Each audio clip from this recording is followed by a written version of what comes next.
ಗಂಡನಿಗೆ ಮರ್ಯಾದೆ ಕೊಡಲಿಲ್ಲ ಅಂತ ಹೇಳಿ ಹೆಂಡತಿಯನ್ನ ಬರ್ಬರವಾಗಿ ಕೊಲೆಗೈದಿರುವಂತಹ ಘಟನೆ ಯಾದಗಿರಿ ಜಿಲ್ಲೆಯ ಸುರಪುರ ಪಟ್ಟಣದ ಡೋಣಿಗೇರಾದಲ್ಲಿ ಸಂಭವಿಸಿದೆ. 35 ವರ್ಷದ ಮರಿಯಮ್ಮ ಹತ್ಯೆಗೀಡಾದ ದುರ್ದೈವಿ. ತಾಲೂಕಿನ ಕಕ್ಕೇರಿ ಗ್ರಾಮದ ನಿವಾಸಿ ಸಂಗಪ್ಪ ಹೆಂಡತಿಯನ್ನ ಕೊಲೆಗೈದಿರುವಂತಹ ಪತಿ. ಗಂಡ ಹೆಂಡತಿ ನಡುವೆ ಹೊಂದಾಣಿಕೆಯಾಗದ ಹಿನ್ನೆಲೆಯಲ್ಲಿ ತವರು ಮನೆಯಲ್ಲಿ ಇದ್ದಂತಹ ಮರಿಯಮ್ಮ ಅವರನ್ನ ಕರೆತರೋದಕ್ಕೆ ಸಂಗಪ್ಪ ಪತ್ನಿ ತವರು ಮನೆಗೆ ಅಂತ ಹೇಳಿ ಬಂದಿದ್ದ. ಆದ್ರೆ ಆ ವೇಳೆ ಗಂಡನ ಮನೆಗೆ ಬರಲೊಪ್ಪದೆ ಮರಿಯಮ್ಮ ವಾದವನ್ನ ಮಾಡಿದ್ದಾಳೆ. ಇದರಿಂದ ರೊಚ್ಚಿಗೆದ್ದ ಸಂಗಪ್ಪ ಮಚ್ಚಿನಿಂದ ಹೊಡೆದು ಪತ್ನಿಯನ್ನ ಕೊಲೆ ಮಾಡಿದ್ದಾನೆ. ಇನ್ನು ಹತ್ಯೆಯ ಬಳಿಕ ತಾನೇ ಪೊಲೀಸ್ ಠಾಣೆಗೆ ಬಂದು ಸಂಗಪ್ಪ ಶರಣಾಗಿದ್ದಾನೆ. ಸುರಪುರ ಪೊಲೀಸ್ ಠಾಣಾ ವ್ಯಾಪ್ತಿಯಲ್ಲಿ ಈ ಘಟನೆ ನಡೆದಿದ್ದು, ಸ್ಥಳಕ್ಕೆ ಪೊಲೀಸರು ಭೇಟಿ ನೀಡಿ ಪರಿಶೀಲನೆ ನಡೆಸಿದ್ದಾರೆ. ನ್ಯೂಸ್ ಅಲರ್ಟ್ ನಿಮ್ಮಿಂದ ನಿಮಗಾಗಿ.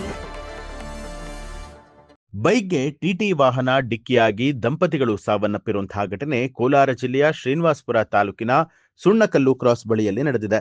ಮೃತ ದಂಪತಿಗಳನ್ನ ಆಂಧ್ರಪ್ರದೇಶದ ಅನ್ನಮಯ್ಯ ಜಿಲ್ಲೆಯ ಯರಂವಾರಪಲ್ಲಿ ಗ್ರಾಮದ ನಿವಾಸಿಗಳಾದ 36 ವರ್ಷದ ರಾಮಾಂಜಲು ಮತ್ತು 27 ವರ್ಷದ ಕಲಾವತಿ ಅಂತ ಹೇಳಿ ಗುರುತಿಸಲಾಗಿದೆ.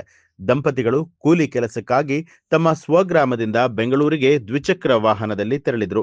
ಈ ವೇಳೆ ಸುಣ್ಣಕಲ್ಲು ಕ್ರಾಸ್ ಬಳಿಯಲ್ಲಿ ವೇಗವಾಗಿ ಬಂದ ಟಿಟಿ ವಾಹನ ದ್ವಿಚಕ್ರ ವಾಹನಕ್ಕೆ ಡಿಕ್ಕಿ ಹೊಡೆದಿದ್ದು, ದಂಪತಿಗಳು ಸ್ಥಳದಲ್ಲೇ ಮೃತಪಟ್ಟಿದ್ದಾರೆ. ಈ ಘಟನೆ ರಾಯಲ್ಬಾಡು ಪೊಲೀಸ್ ಠಾಣಾ ವ್ಯಾಪ್ತಿಯಲ್ಲಿ ನಡೆದಿದ್ದು, ಪೊಲೀಸರು ಪ್ರಕರಣ ದಾಖಲು ಮಾಡಿಕೊಂಡು ಮುಂದಿನ ಕ್ರಮವನ್ನು ಕೈಗೊಂಡಿದ್ದಾರೆ. ನ್ಯೂಸ್ ಅಲರ್ಟ್ ನಿಮ್ಮಿಂದ ನಿಮಗಾಗಿ.